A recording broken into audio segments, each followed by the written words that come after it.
Yes, my name is Tim Stebbins. That's Timstebbins,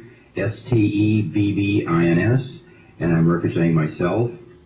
I would first of all like to thank Senator Schneider for his excellent presentation of this bill, SB 185, and explanation of why it was so important. Secondly, I wish to state that I really support many to most parts of this bill, even though I'm apparently in there as against it, but I do have some concerns. There are many sections of this bill removing existing caps on charges and costs for various document services. If a commercial enterprise is a monopoly on mandatory goods and services, the state is obliged to protect the consumer. This is normally done by controlling costs that can be what can be charged for those goods and services, or by providing for and encouraging competition for those goods and services. The association or the management company must not be the only source of the documents and materials to a unit owner is required to purchase. The unit's owner or his or her agent must have the right and ability to obtain them from other sources. I believe there must be language added to provide for and encourage competition for those goods and services. Today, many associations have documents in electronic format. The number of association documents in this method is growing all the time. It is a simple matter to scan documents in an electronic file format and maintain the integrity of those documents. Copies can generally be done at a push of a button. Actual costs are just pennies per page. For example, any association manager or management company worth its salt would have the current version of the required time of sale documents organized in a single file, and pop they are.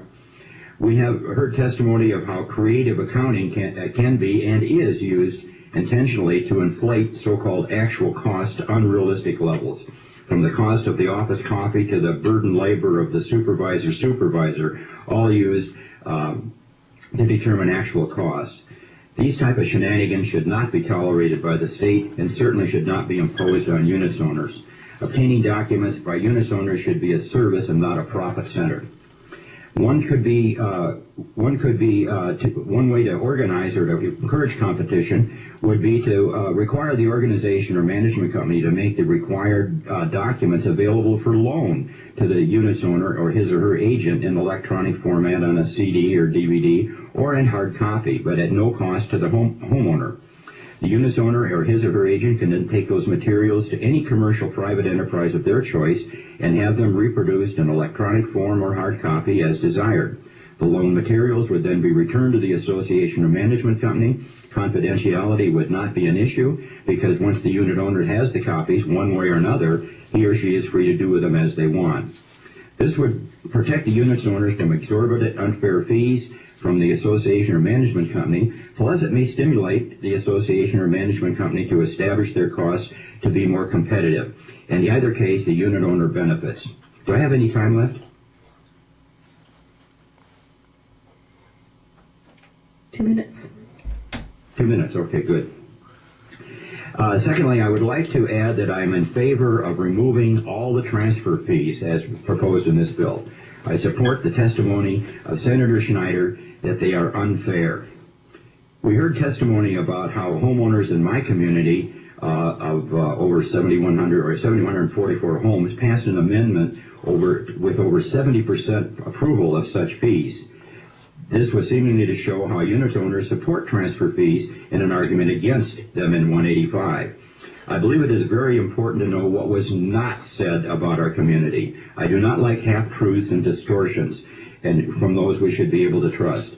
At the time, our community was significantly smaller than the 7,144 homes stipulated. It may be only half as large. It was made clear at the time as a promise to all homeowners of that time that they would be exempted and their heirs exempted forever from paying these fees if they would agree to vote for this thing. This was used to encourage, persuade, and convince unit owners to vote yes on that. The community was under the developer control at the time. The developer made sure that they would be exempted and would not have to pay the transfer fees. If it is so great for a community to have transfer fees, why shouldn't the developer pay them as well? This amendment certainly would not be adopted today if it was up. Plus, we now have an environment where all homeowners are not created equal. Some have to pay the fee and some do not. And this just isn't fair. We get rid of all the fees and now everybody is created equal. Thank you very much. Great timing, I'm told by our timekeeper, Linda. Thank you, I Mr. could watch it in Spitz. your eyes. Any questions for the witness committee? Okay, thank you. So we're going to go back to the list.